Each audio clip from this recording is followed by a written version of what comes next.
वैदिकी अमृत ध्यान साधना प्रभात सत्संग में आप सभी साधक साधिकाओं का, उपासक उपासिकाओं का हार्दिक स्वागत है।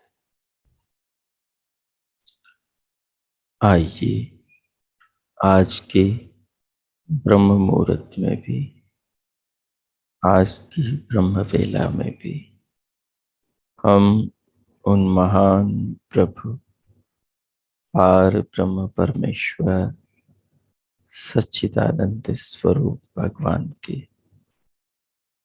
महान गुणों को, महान कृपाओं को, अद्भुत रचनाओं को अपने जीवन में, जगत में, सर्वत्र फैले इस संसार में और अपने शरीर में देखें, अनुभव करें और उन भगवान के साथ में अपनी आत्मा को जोड़कर अपने अंतःकरण को पवित्र करें।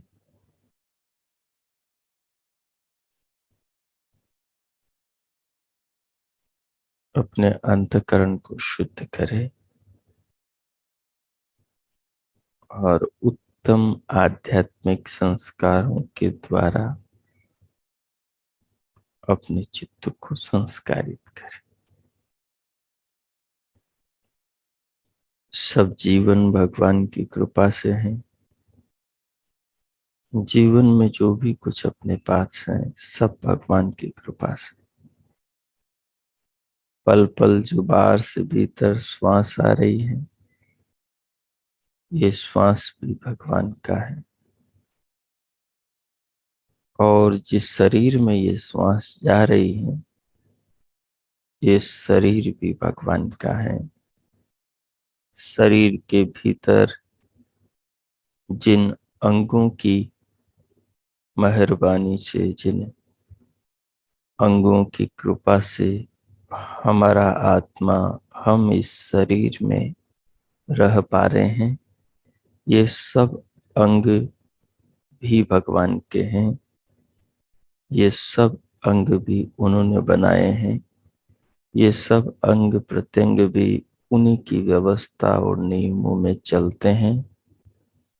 शरीर में जो भी खाए पिए अन्न से रस रक्त मांस मज्जा आदि जो भी कुछ धातु बनते हैं, वो सब भगवान की व्यवस्था से बनते हैं। हमें इन चीजों के बारे में कुछ भी पता नहीं है।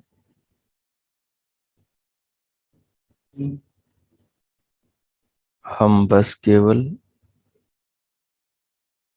इन सब को बनते हुए देखते हैं, बदलते हुए देखते हैं, किससे क्या हो रहा है, बस इसको देखते हैं। लेकिन ये किस क्रम से, कैसे, किस विधा व्यवस्था के नियमों से हो रहा है, ये रहस्यात्मक है, बहुत ही गुह्य है।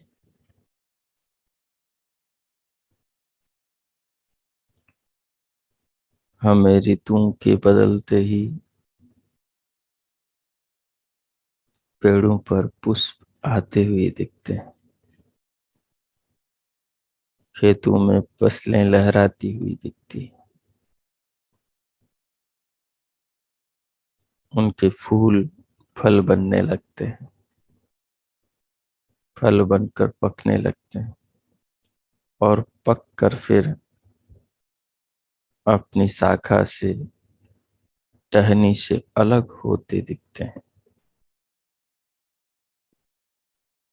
लेकिन इनके पीछे कौन है, इनके पीछे कैसे क्या कुछ हो रहा है इनके भीतर, वो सब अज्ञात है।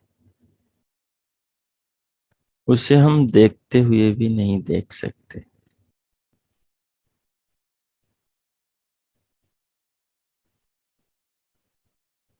जिसे हम देखते हुए भी नहीं देख पा रहे हैं, वो सब काम उसी परमात्मा की व्यवस्था से, उसी के नियमों से, उसी के द्वारा हो रहे हैं। हम उस भगवान को अपने जीवन में और जगत में महसूस करें। उसे ज्ञान के नेत्रों से देखा जाता है, उसे विवेक के चक्षुओं से देखा जाता है, उसे प्रज्ञा से, शुद्ध निर्मल बुद्धि से समझा, अनुभव, जाना जाता है। और उसकी कृपा होती है तो साक्षात आत्मा से उस परमात्मा को अनुभव किया जाता है। सो आइए जीवन के उस महान दाता को, चांद सूरज धरती आकाश, सौर परिवार, आकाश गंगाओं, पूरे ब्रह्मांड के निर्माता उस विधाता को, जिसकी कृपा पर हमारा पल पल जीवन टिका हुआ है, उस पार ब्रह्म परमेश्वर को, जिसको जानकर योगी अमृता भवंती, मुक्ति को, परम आनंद को प्राप्त करते हैं, उस परमानंद परमेश्वर को ध्यानस्थ होकर अपनी देह में, अपने जीवन में, संसार में, शरीर में जानने का, समझने का प्रयास करें। दुर्लभ मानव जीवन हमें मिला है, अगली बार का कोई पता है। इस बार अपने हाथ में है, हम जितना कर सकते हैं, हमारा ये सबसे बड़ा सौभाग्य। भगवान तो सर्वत्र है, हमारे शरीर के भीतर, हमारी आत्मा में, सब जगह है। वो दूर भी हैं, पास भी हैं, भीतर भी हैं, बाहर भी हैं। तो फिर देरी किस बात की? जब आज नहीं तो कल उसे जानना ही होगा। उसके जाने बिना मृत्यु से बचेंगे नहीं। नान्यः पंथा विद्यते अयनाय। उस परम आनंद स्वरूप परमानंद परमेश्वर को जाने बिना कोई मृत्यु से बचने का मार्ग नहीं। जन्म मरण के बंधनों से उसे जाने बिना छूट नहीं सकते। नाना लख 84 योनियों की यात्राओं से बच नहीं सकते।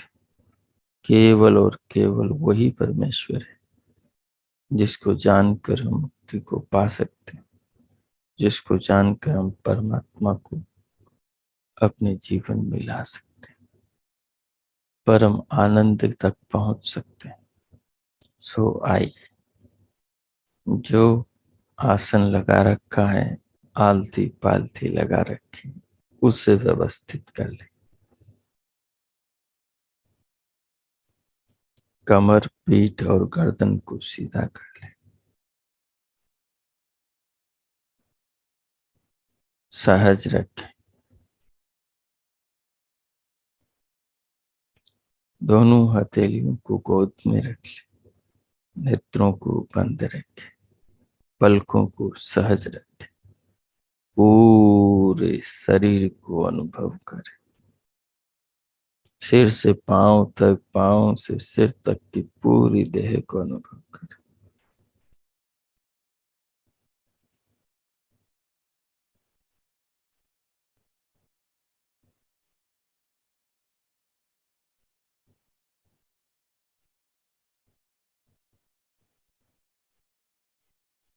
तदुपरांत अब बाहर से भीतर आने वाली श्वास को, प्राण को लंबा गहरा लयबद्ध करें। धीरे धीरे से बाहर से भीतर लेते हुए अनुभव करें।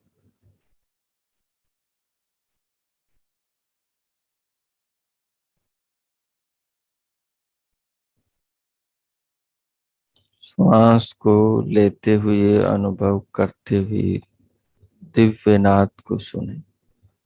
मन को तनिक दोनों कानों के आकाश में ले जाए, दिव्य नाद सुने। फिर भ्रुकुटी में दिव्य प्रकाश देखें। इसके लिए कंठ के काकतालू में मन को ले जाएं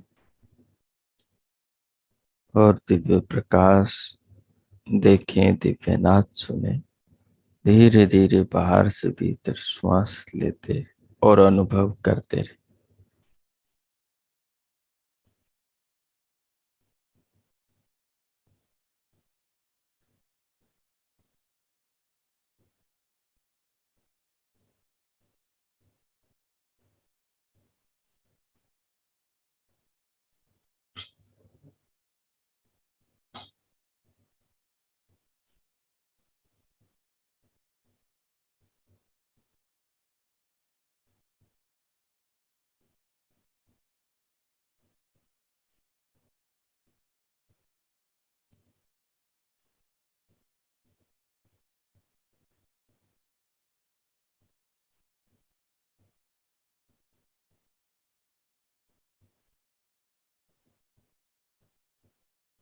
जब श्वास भर जाए तो फिर प्रश्वास को धीरे धीरे निकाल कर फिर नूतन श्वास लें।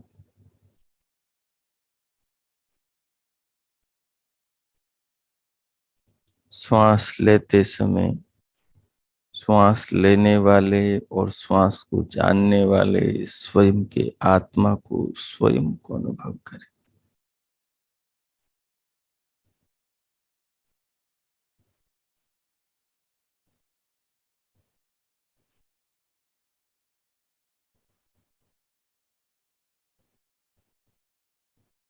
दिव्यनाद सुनते हुए दिव्यनाद को सुनने वाले स्वयं के आत्मा को अनुभव करें। दिव्य प्रकाश देखने वाले, दिव्य प्रकाश देखने वाले स्वयं के आत्मा को जाने कि मैं इसको देख रहा हूं, मैं इसको सुन रहा हूं और मैं इसे अनुभव कर रहा हूं। पूरे शरीर को अनुभव करें और अनुभव करने वाली अपनी चेतना आत्मा को जाने।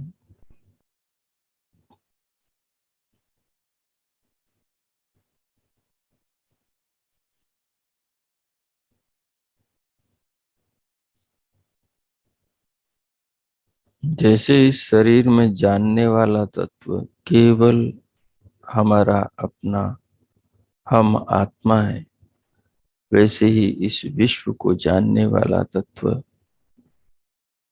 परमात्मा है। जैसे हम हमारे यहाँ पृथ्वी पर मकान बनाते हैं, कई प्रकार की नई चीजें बनाते हैं, मिट्टी से, लोहे से, पत्थरों से, चांदी सोने से, तांबे पीतल से, स्टील से, प्लास्टिक से कई प्रोडक्ट्स बनाते हैं। सूत से धागे, धागे से कपड़े बनाते हैं, मिट्टी से मटके, सोने से आभूषण बनाते हैं, लोहे से लोहे की वस्तुएं बनाते हैं, वैसे ही परमात्मा इन पंचभूतों को बनाते हैं, सूक्ष्म भूतों से और पंचभूतों से इस दुनिया को बनाते हैं, हमारे शरीरों को बनाते हैं। जैसे अपने मकानों को, दुनिया की सब चीजों को जो मनुष्य द्वारा बनती है, उन सब को बनाने वाला मनुष्य का शरीर दिखता है, उसकी आत्मा नहीं दिखती। वैसे दुनिया को बनाने वाले परमात्मा का शरीर ही ये संसार है, यही दिखता है। परमात्मा की विश्व चेतना जो आत्मा है, जो वो स्वयं है, वो दिखाई नहीं देता। जैसे हम अपनी आत्मा को जानते हैं, वैसे ही हम परमात्मा को भी जान सकते हैं।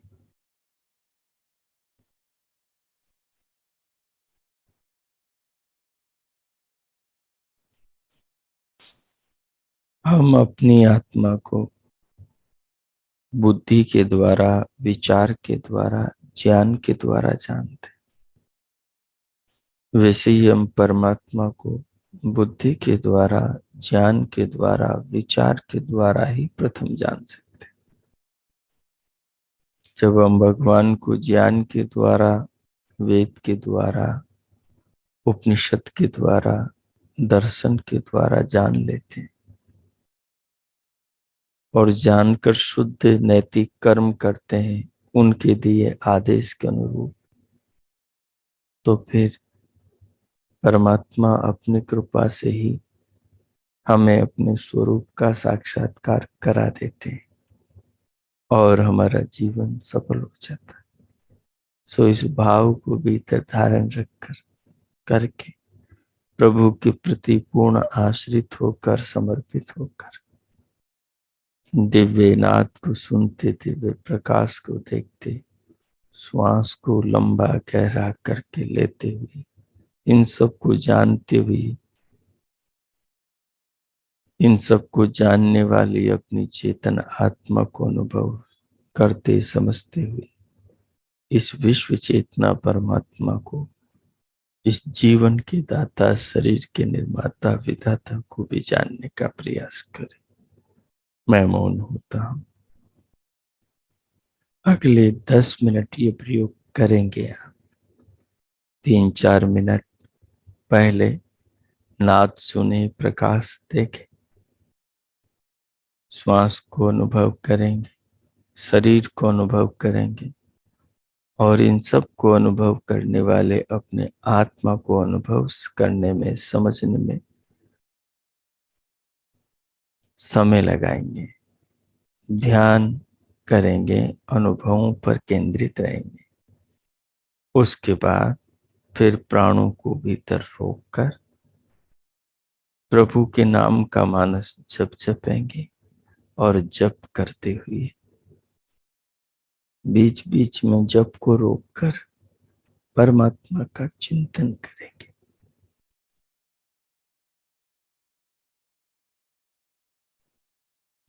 प्रभु चिंतन करेंगे।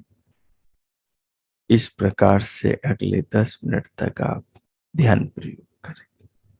मैं मौन होता हूं। प्रारंभ करें। ओम कीजिए।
हो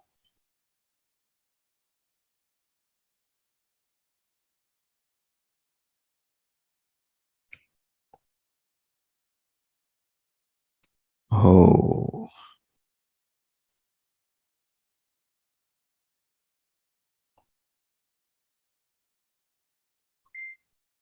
हो। इस प्रकार आत्मचिंतन करते हुए, परमात्म चिंतन करते हुए, देह को जानने वाले, नाद को, प्रकाश को अनुभव करने वाले, प्राणों को अनुभव करने वाले, शरीर को अनुभव करने वाले, अपने आत्म तत्व को जानने का प्रयास करते हुए, विश्व के निर्माता, जीवन के दाता, प्रतिपल जीवन की रक्षा करने वाले परमात्मा को जानने का प्रयास करते हुए, अब इस ध्यान में चिंतन को आत्मसात करें और अपने मानस पटल में अंकित करें, सुरक्षित करें, चित्त में संग्रहित करें और भगवान का धन्यवाद करें जीवन के लिए। और फिर भीतर से स्वयं को प्रभु के प्रति समर्पित अनुभव करते हुए धीरे धीरे भीतर से बाहर स्क्रीन पर आ जाए। चाहे तो दोनों हथेलियों का घर्षण करें, पूरे मुखमंडल का स्पर्श करें। ओ कीजिए।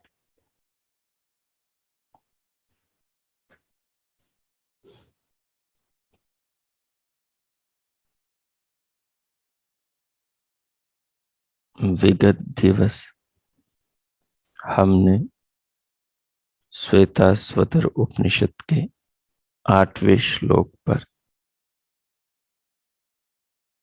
चिंतन और ध्यान किया था।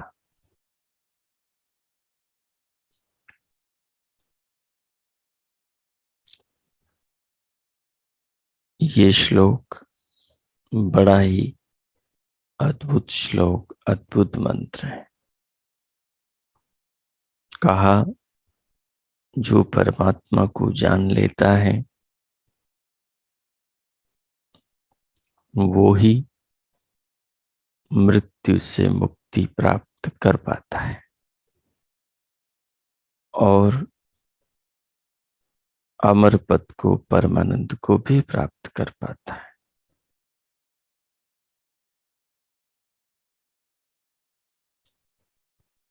इसके अलावा कोई दुखों से छूटने का, जन्म मरण के बंधन से छुटकारा पाने का मार्ग, रास्ता नहीं है। वो जो परमात्मा है वो अज्ञान से, तमस से परम परे है। जो जानता है वही जीवन के दुखों से छूटता है।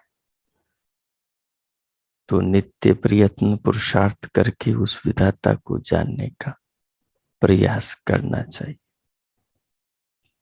जो जीवन में आज भाग दौड़ है ये तो कभी समाप्त होगी नहीं, ये हमेशा ऐसे ही बनी रहे। आज किस और रूप में है, कल किसी और रूप में रहेगी। जो संसार में मोह, आसक्ति, लगाव इत्यादि हैं ये कभी खत्म नहीं होंगे। आज जिन लोगों के प्रति लगाव है, जिम्मेदारी है, आप सोचते हैं कि हम नहीं होंगे तो इनका क्या होगा। कल जब मौत आपके द्वार खड़ी होंगी तब और कोई लोग खड़े होंगे आपके सामने जिनमें आपका लगाव होगा। तब भी आप सोचेंगे हम नहीं होंगे तो इनका क्या होगा। सबका भगवान रखवाला है और सबको हाथ पांव भगवान ने दिए हैं। अपनी रक्षा खुद करेंगे। भगवान तो सबकी कर ही रहे। तो कल की चिंता छोड़ दे। अपनी आशाओं का त्याग कर दें, अपने असली मकसद, असली लक्ष्य के प्राप्त करने में जीवन को लगाएं। नहीं तो जब समय नहीं बचेगा तब आप कुछ भी नहीं कर पाएंगे।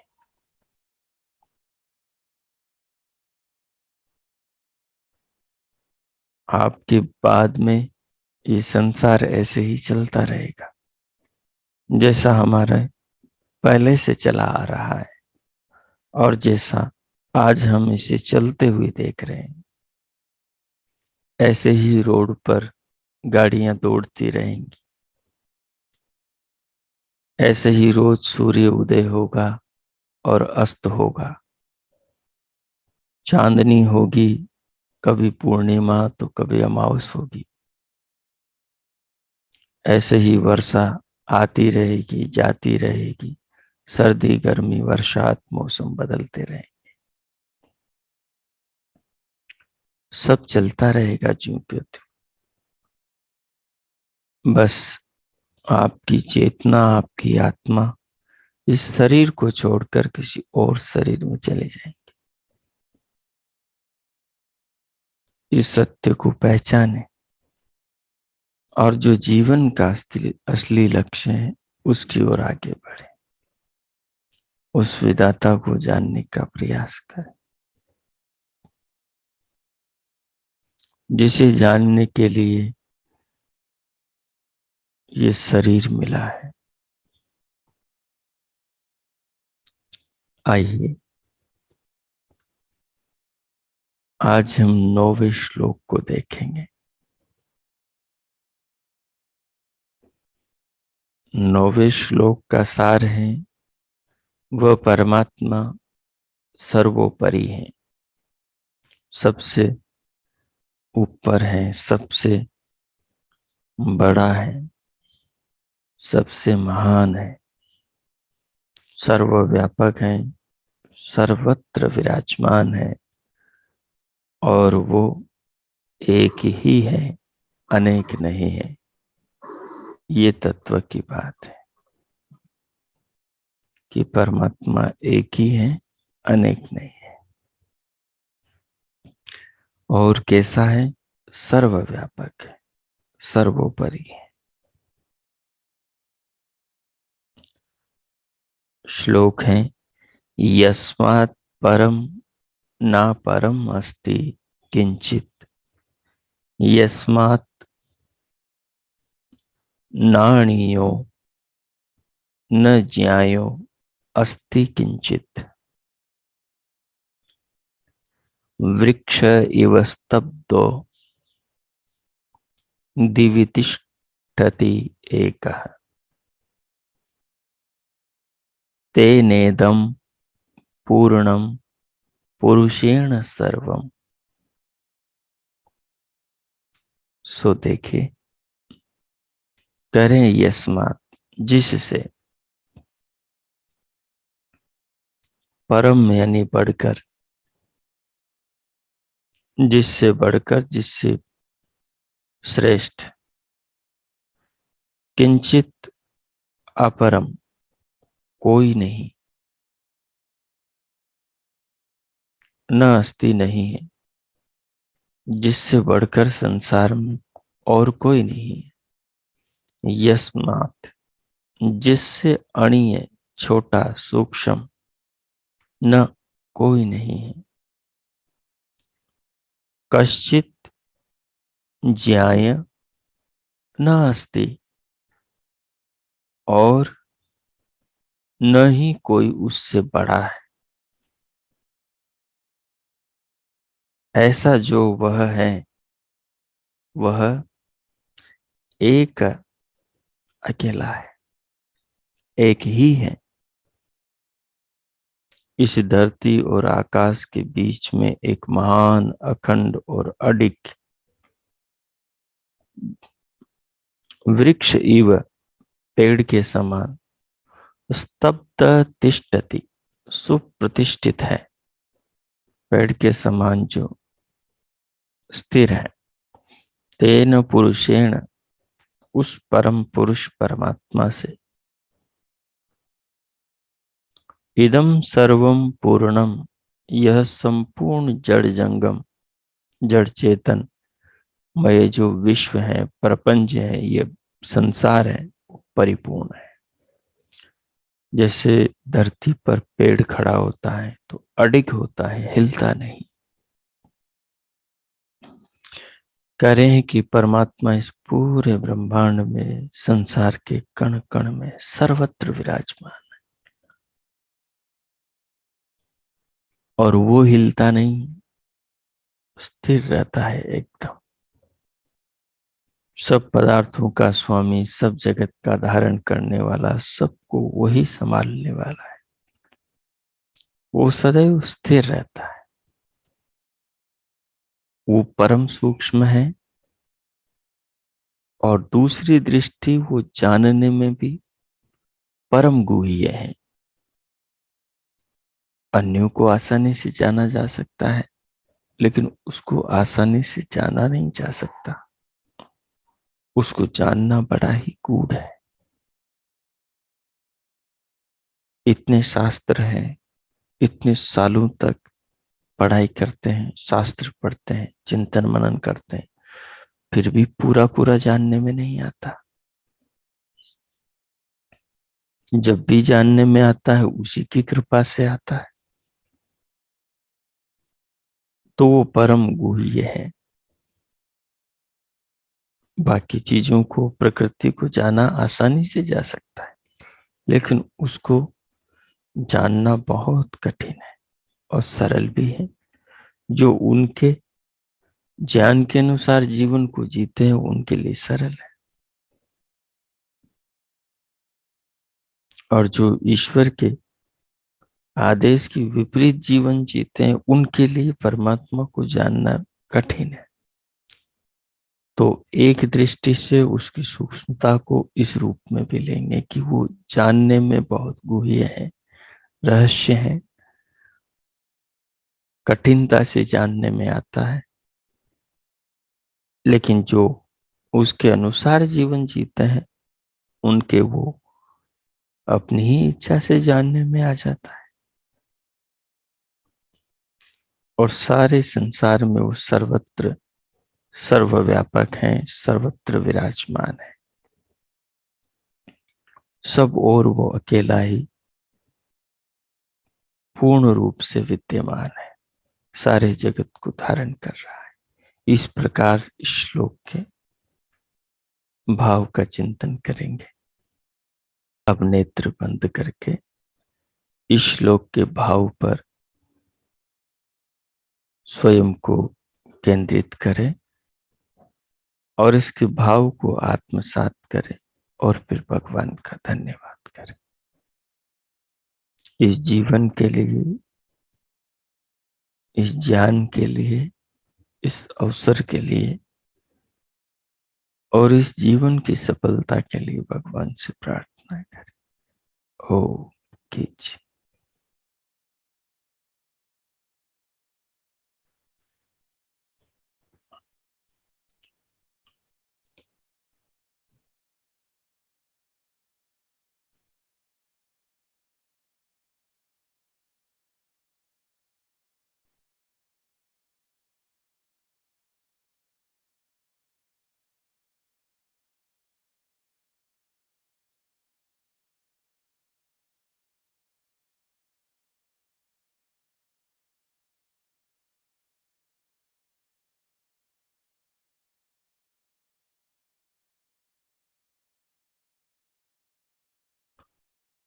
ओ, इस प्रकार प्रभु का धन्यवाद करते हुए और इस चिंतन को आत्मसात करते हुए अब हम शांति पाठ करें। ओम ओम ओम। शांति शांति शांति ही ओ। आप सबका दिन शुभ हो, मंगलमय हो। प्रभु से सबके लिए बहुत बहुत मंगल कामनाएं, शुभकामनाएं। इति ओम शांति।